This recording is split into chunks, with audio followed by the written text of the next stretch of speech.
நீங்கள் பார்த்து கொண்டிருப்பது உங்கள் ஜாஷ்வா டிவி. சகல ஜனங்களுக்கும் நற்செய்தி.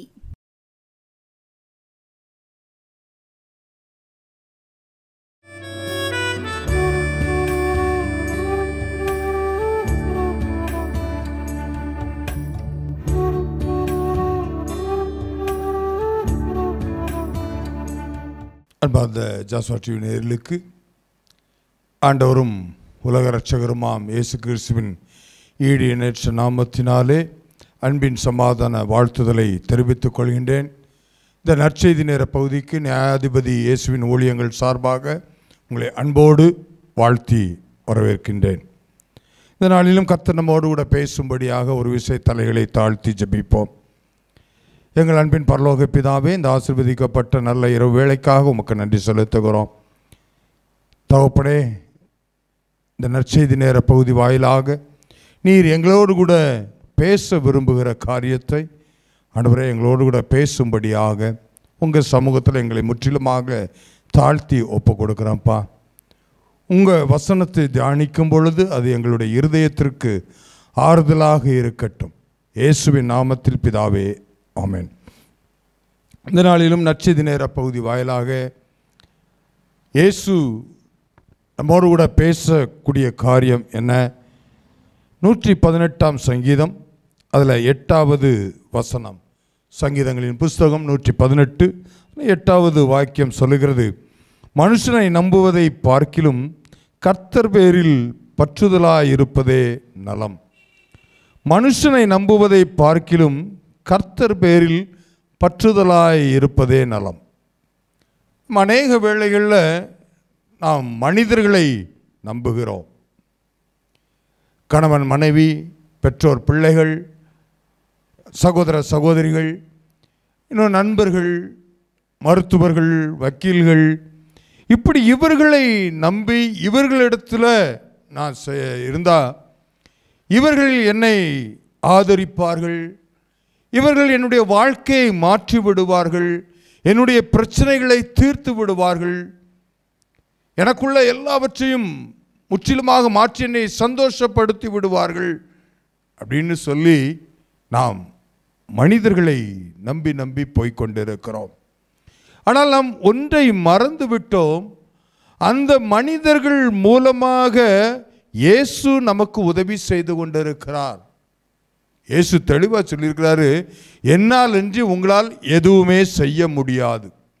அப்போ நமக்கு ஒவ்வொரு காரியத்தையும் உதவி செய்கிறதிலிருந்து எல்லா விஷயத்திலும் நமக்கு பலன் கொடுப்பது, எல்லாவற்றிலும் அவருடைய செயல் இருக்கிறது என்பதனை நாம் மறந்து போய்விடுகிறோம். மனிதர்களை நம்பி நம்பி நம்ம பழக்கப்பட்டு போய்விட்டோம். இஸ்ரவேல் ஜனங்கள் கர்த்தர் வழிநடத்தி கொண்டு வருகிறார், விடுதலையாக்கி. அங்கு மோசே அழைத்து கற்பனைகளையும் கட்டளைகளையும் கொடுக்க வேண்டும் என்று சொல்லி மோசே அழைக்கப்பட்டு 40 நாட்கள் ஆகிவிட்டது. 40 நாள் ஆன உடனேயும் இஸ்ரவேல் ஜனங்கள் சொன்ன காரியம் என்ன? ஆரோனை பார்த்து சொல்கிறார்கள், ஐயா, மோசே போனார், எங்களை வழிநடத்தி வந்த மோசே போனார், அவர் காணவில்லை. அவங்க வழி நடத்திட்டு வந்தது யாரு? கர்த்தர் வழி நடத்தி கொண்டு வருகிறார்.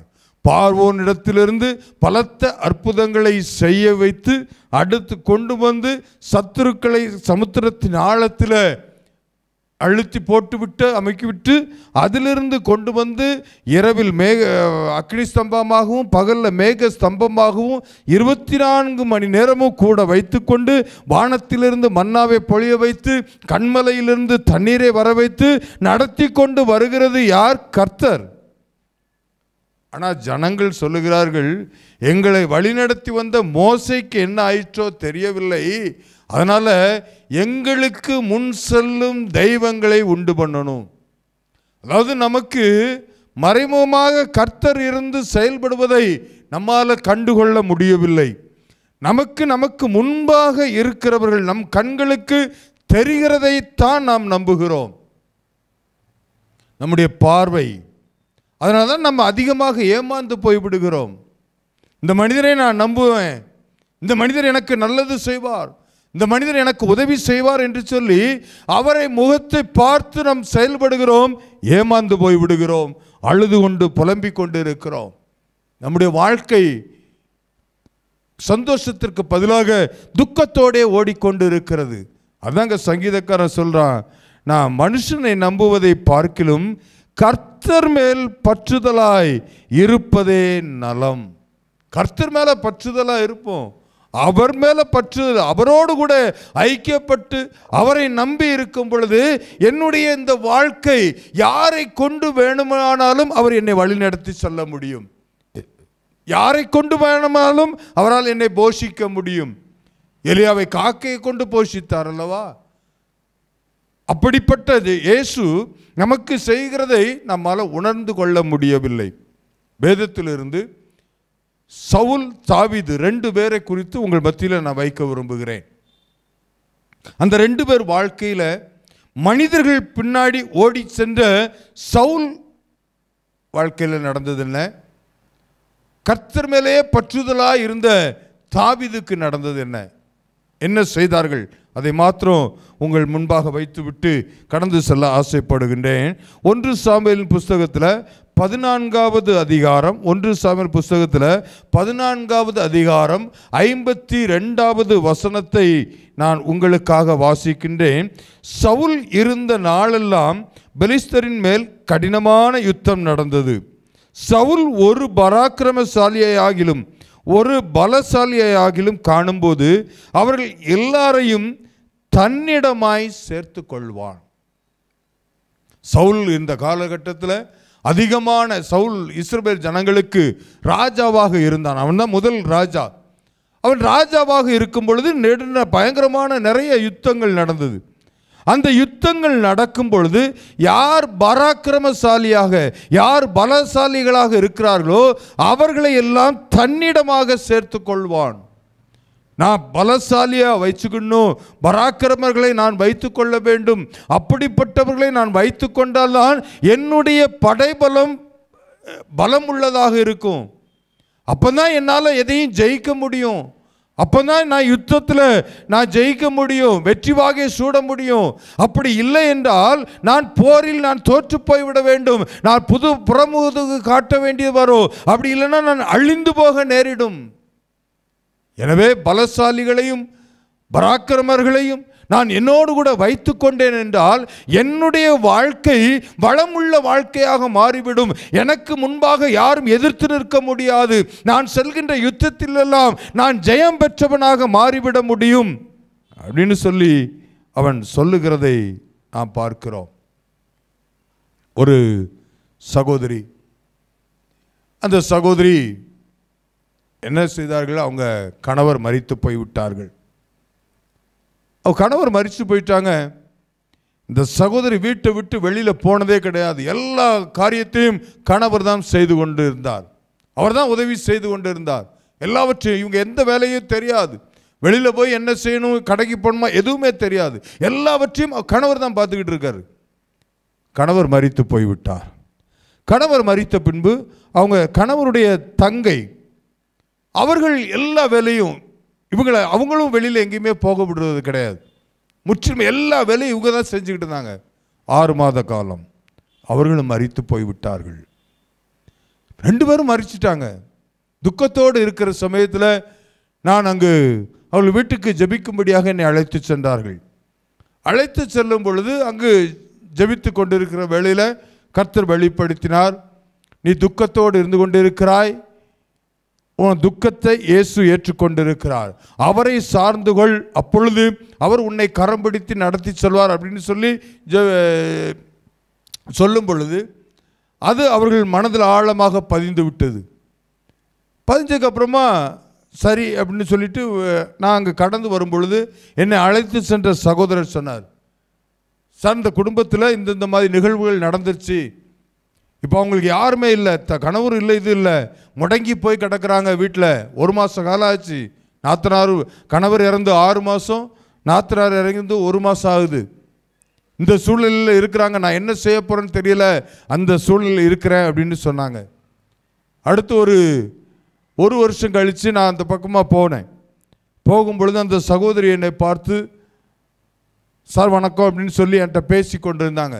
பேசும்பொழுது அவர்கள் சொன்ன காரியம், நான் நம்பி இருந்தது முழுவதுமாக என் கணவரை இழந்தேன். அடுத்து என் நாத்தனார் எனக்கு எல்லாம் செய்தாங்க, இனி இவர்கள் இருந்து பார்த்து கொள்வார்கள் என்று சொல்லி அவர்களை நம்பினேன். அவர்களும் மரித்து போய்விட்டார்கள். ஆனால் 2 பேர் மேலேயும் தப்பு கிடையாது. அவங்க மரணம் வந்துருச்சு, அவங்க மரித்து போய்விட்டார்கள். ஆனால் எனக்கு உதவி செய்வது யார்? நான் என்ன செய்ய? நொறுங்கி போய் தான் இருந்தேன். செத்து போக வேண்டியதான் அப்படின்னு சொல்லி நினைத்து கொண்டு இருந்தேன். ஆனால் 2 பிள்ளைகள் இருக்கிறார்கள், அவர்களை பார்க்க வேண்டுமே என்று சொல்லி தான் நான் யோசித்து கொண்டு இருக்கும் பொழுது நீங்கள் ஜெபிக்க வந்த பொழுது சொன்ன வார்த்தையை நான் கேட்டேன். அந்த வார்த்தையை கேட்டுக்கொண்டு நான் இயேசுவை பற்றி கொள்ள வேண்டும் என்று சொல்லி அவரை பற்றி கொண்டது நிமித்தமாக இயேசு என்னுடைய வாழ்க்கையில் பல மாற்றங்களை கொடுத்தார். நான் எல்லா வேலைகளையும் குறித்து நான் ஒவ்வொன்றா இயேசுவிடத்தில் ஜெபித்து ஒவ்வொன்றா செய்ய அநேகருக்கு போய் ஊழியத்தையும் செய்வதற்கு கர்த்தர் கிருபை கொடுத்திருக்கிறார். சந்தோஷமான ஒரு வாழ்க்கை வாழ்ந்து கொண்டு இருக்கிறேன் அப்படின்னு சொல்லி சொன்னாங்க. மனுஷனை நம்புவதை பார்க்கிலும் கர்த்தர் மேல் பற்றுதலாக இருப்பது நலம் என்று சொல்லி வேதம் சொல்லுகிறது. அதே தாவீதை குறித்து நீங்கள் பார்த்தீங்கன்னா 1 சாமுவேல் 17வது அதிகாரம் 37வது வசனத்தில், பின்னும் தாவீது, என்னை சிங்கத்தின் கைக்கும் கரடியின் கைக்கும் தப்புவித்த கர்த்தர் இந்த பெலிஸ்தருடைய கைக்கும் தப்புவிப்பார் என்றான். இங்கு இஸ்ரவேல் ஜனங்கள் விரோதமாக பெலிஸ்தியர் பாளையம் இறங்கி இருக்கிறார்கள். இஸ்ரவேல் வீரர்கள் இராணுவத்தினர் நின்று கொண்டு இருக்கிறாங்க. எதிர்த்தால பெலிஸ்தர் இராணுவம் இருக்கிறது. அதில் ஒரே ஒருவன் கோலியாத் என்கிறவன் மாத்திரம், அவன் பயங்கரமான பராக்கிரமசாலியாக இருந்தான். அவன் வந்து நின்று எப்பொழுதும் நின்று தினமும் காலையிலிருந்து சாயந்தரம் வரைக்கும் இஸ்ரவேலில் யாராவது ஒருவர் இருந்தால் ஒண்டி கொண்டு வாங்க, என்னோடு கூட யுத்தம் செய்து ஜெயிச்சிட்டிங்கன்னா நாங்கள் பெலிஸ்தர் உங்களுக்கு அடிமை, ஒருவேளை நீங்கள் தோத்துட்டீங்கன்னா நீங்கள் எங்களுக்கு அடிமை. இப்படி ஒவ்வொரு நாளும் நிந்தித்து கொண்டு இருக்கிறான், தேவனை நிந்திக்கிறான். அப்படிப்பட்ட காரியத்தை செய்து கொண்டு இருக்கும் பொழுது அந்த பக்கமாக தாவீது வருகிறான். தாவீது வந்த உடனேயும், நான் இந்த இஸ்ரவேலின் தேவனை நிந்திக்கிறதுக்கு இந்த விருத்த சேதனம் இல்லாத பெலிஸ்தீன் எம்மாத்திரம் சொல்லி நான் அவனோடு கூட யுத்தம் செய்வாங்க பொழுது அங்கு சவுல் ராஜா அவனுக்கு எல்லாவற்றையும் இராணுவ உடையை அணிவித்து கொடுக்கிறார். இவன் எனக்கு இதிலெல்லாம் பழக்கம் இல்லை, எனக்கு அதெல்லாம் தேவையில்லைன்னு எல்லாத்தையும் எடுத்து போட்டு கவனையும் கல்லையும் மாத்திரம் பொறுக்கி கொண்டு அவனுக்கு முன்பாக செல்கிறான். அவனுக்கு முன்பாக செல்லும் பொழுதுதான் அவன் சொல்லக்கூடிய வார்த்தை என்ன அப்படின்னா 17வது அதிகாரம் 27வது வசனம். 1 சாமுவேல் 17வது அதிகாரம் 27வது வசனத்தில் 37வது வசனத்தில் தாவீது சொல்கிறான், பின்னும் தாவீது, என்னை சிங்கத்தின் கைக்கும் கரடியின் கைக்கும் தப்புவித்த கர்த்தர் இந்த பெலிஸ்தனுடைய கைக்கும் தப்புவிப்பார் என்றான். அப்பொழுது சவுல் தாவீதை பார்த்து, போ, கர்த்தர் உன்னுடனே கூட இருப்பாராக. இவன் சொன்னா, எனக்கு இந்த இதெல்லாம் தேவையில்லை, எனக்கு இந்த இராணுவம் உடை தேவையில்லை, இந்த ஆயுதம் தேவையில்லை, எதுவுமே தேவையில்லை, அவருடைய நாமம் என்கிட்ட இருக்கு, அந்த நாமத்தை கொண்டு நான் போவேன், அவனை முறியடிப்பேன் அப்படின்னு சொல்லி பெரிய கோலியாத்தை ஒற்றையாக நின்று வீழ்த்துகிறான். ஒரே ஒரு கூழாங்கல், ஒரே ஒரு கல், அதை எடுத்து கவனில் சுழட்டி விடுகிறான். அவன் நெற்றியில் பட்டு அவன் மரித்து போய் விடுகிறான். பாருங்க, நான் இஸ்ரவேல் ஜனங்களால் செய்ய முடியாதது தாவீது பலசாலிகளாக தன்னோடு கூட இணைத்து கொண்டு வந்தான். பலசாலிகளாக இணைத்து கொண்டு வந்து அங்கே நிற்கிறான். ஒரு கோலியாத்தை வீழ்த்துவதற்கு முடியவில்லை. ஆனால் கர்த்தர் மேல் பற்றுதலாக இருந்த அந்த கர்த்தருடைய நாமத்தில் வந்த தாவீது நொடி பொழுதில் அந்த பெலிஸ்தீனை வீழ்த்தி விட்டான். அதுதான் வேதம் சொல்லுகிறது. சங்கீதம் 20:7, சிலர் ரதங்களை குறித்தும் சிலர் குதிரைகளை குறித்தும் மேன்மை பாராட்டுகிறார்கள், நாங்களோ எங்கள் தேவனாகிய கர்த்தருடைய நாமத்தை குறித்து மேன்மை பாராட்டுகிறோம். கர்த்தருடைய நாமம், இயேசுங்கிற நாமத்தை நீங்கள் உச்சரித்து அவரை நீங்கள் உங்கள் இருதயத்தில் ஏற்றுக்கொண்டு அந்த நாமத்தோடு செல்லும் பொழுது வெற்றி நமக்கு நிச்சயம். எனவே இயேசுவை பற்றி கொண்டிருக்கிறோம். பலசாலிகளை நம்பி ஏமாந்து போவதை காட்டிலும் இயேசுவை என்ற நாமத்தை பற்றி கொண்டு இருக்கும் பொழுது அவர் நம்மை விடுதலையாக்கி உண்மை உள்ளவராக அவர் இருக்கிறார் என்று சொல்லி பார்க்கிறோம். அதுதான் 1 கொரிந்தியர் 1:27 சொல்கிறது, பலவானை வெட்கப்படுத்தும்படி பலவீனரை தெரிந்து கொண்டார். பலவானை வெட்கப்படுத்துவதற்கு பலவீனரை கர்த்தர் தெரிந்து கொண்டார் என்று சொல்லி பார்க்கிறோம். எனவே நம்முடைய பலத்தை அல்ல, மனிதர்களுடைய பலத்தை அல்ல, கர்த்தரையே அவருடைய பலத்தை சார்ந்து இருப்போம். கர்த்தர் பெரிய காரியங்களை செய்வார். அடுத்து அந்த சாமுவேலுடைய காரியம் என்ன அப்படின்னு சொல்லி பார்த்தா 1 சாமுவேல் 28 அதில் 7 வாசித்து பார்க்கும் பொழுது அவன் என்ன செய்கிறான்னா, அஞ்சனம் பார்க்கிற ஒரு ஸ்திரியை தேடி போகிறான். கர்த்தருடைய வார்த்தை கிடைக்கல அப்படின்னு சொன்ன உடனேயும், கர்த்தர் தள்ளிவிட்டார் அப்படின்னு சொன்ன உடனேயும் அவன் என்ன செய்கிறான், குறி கேட்கிற ஒரு மனுஷியை தேடி ஓடுகிறான். அஞ்சனம் பார்க்கிற ஒரு மனுஷியை தேடி ஓடுகிறான்.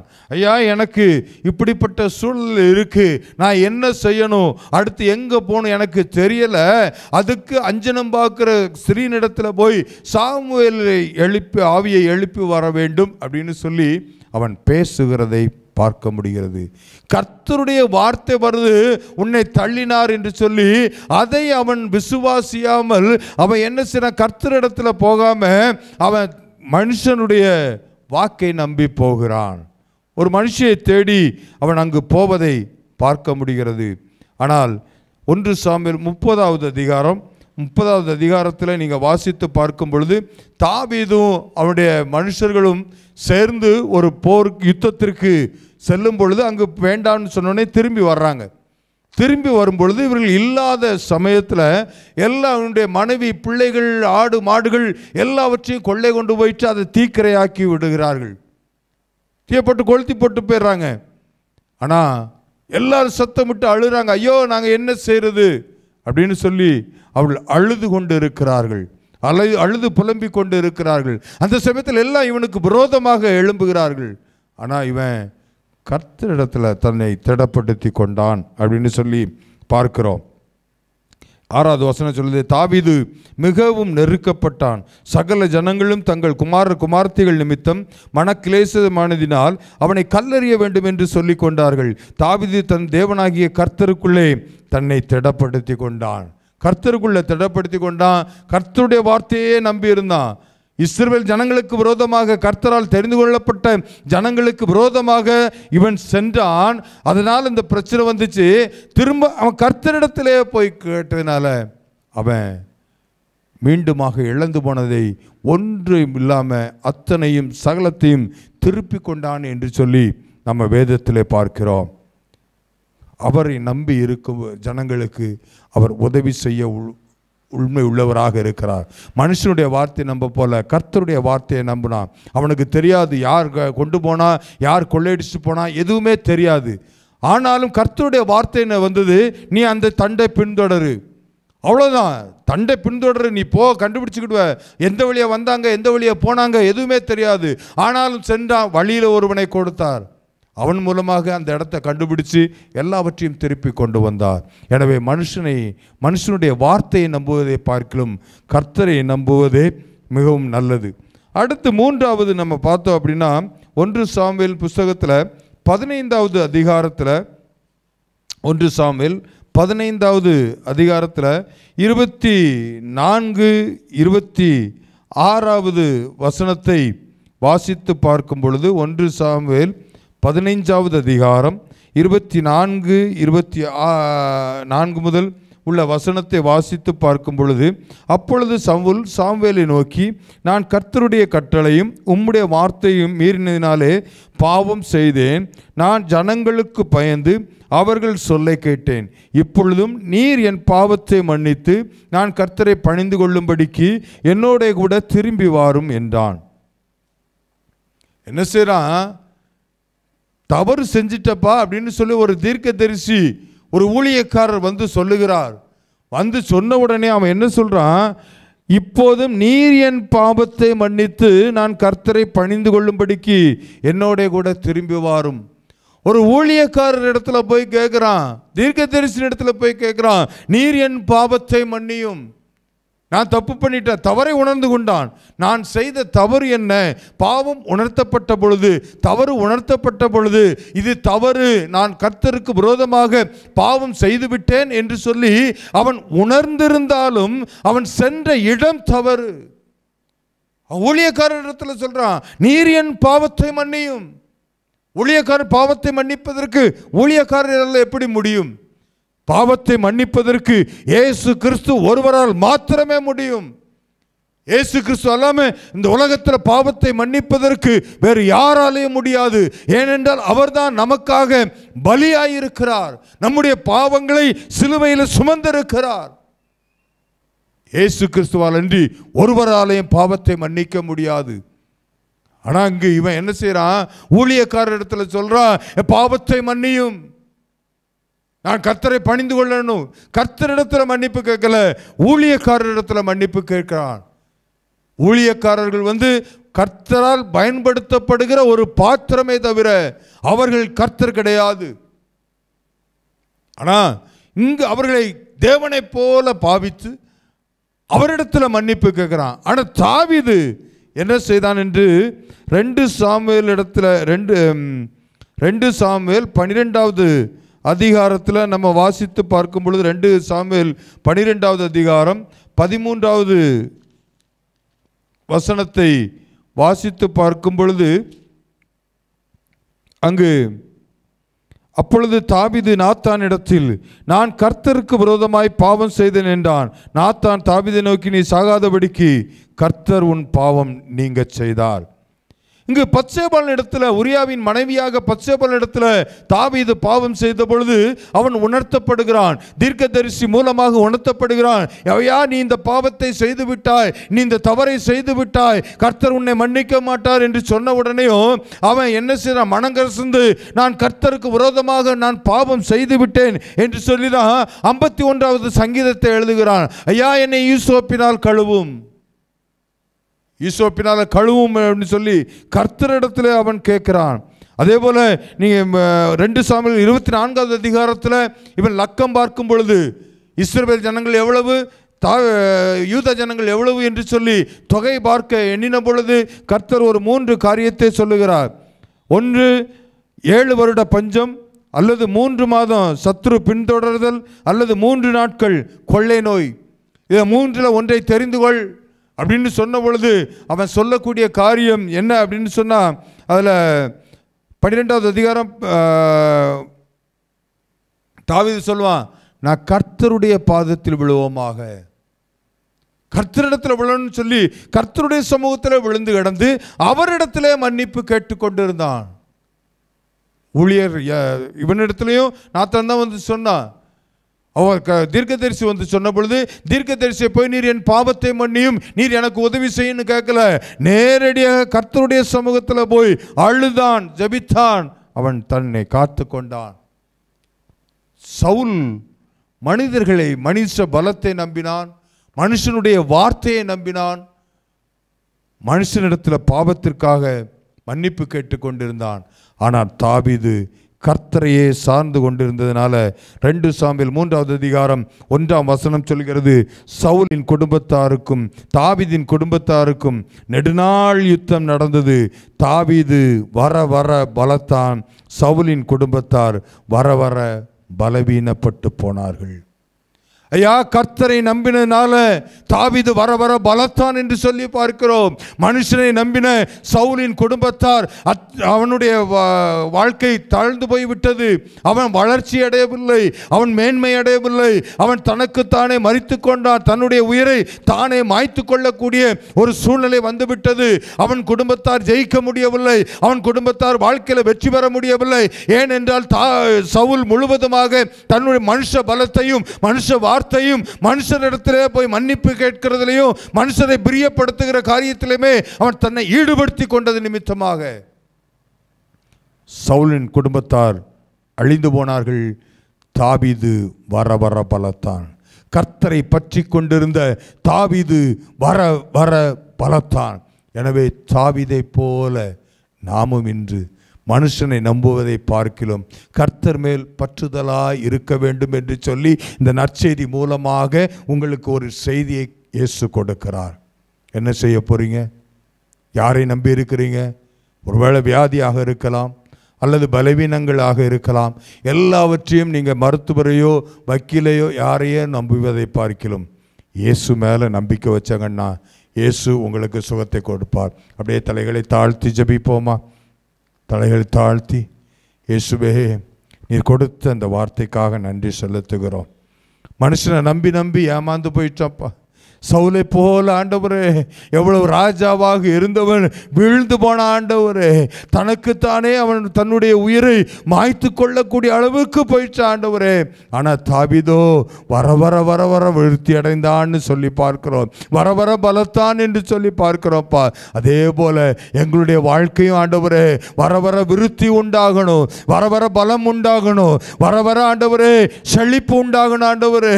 அப்படிப்பட்ட வாழ்க்கை ஆண்டவரே யாரெல்லாம் கேட்டுக்கொண்டு இருக்கிறார்களோ அத்தனை பேருக்கு கொடுத்து என் தேவன் ஆசீர்வதிக்கும்படியாக மனுஷரை நம்புவதை பார்க்கிலும் கர்த்தர் மேல் பற்றுதலாய் இருப்பது நலம் என்று சொல்லி உணர்ந்து கொள்வதற்கு என் தேவன் கிருபை செய்வீராக. எல்லாரையும் ஆசீர்வதியும் பலப்படுத்தும், பெரிய காரியங்களை செய்யும். மீட்பர் இயேசுவின் மூலம் ஜெபிக்கிறேன் ஜீவனுள்ள நல்ல பிதாவே. ஆமேன், ஆமேன். God bless you.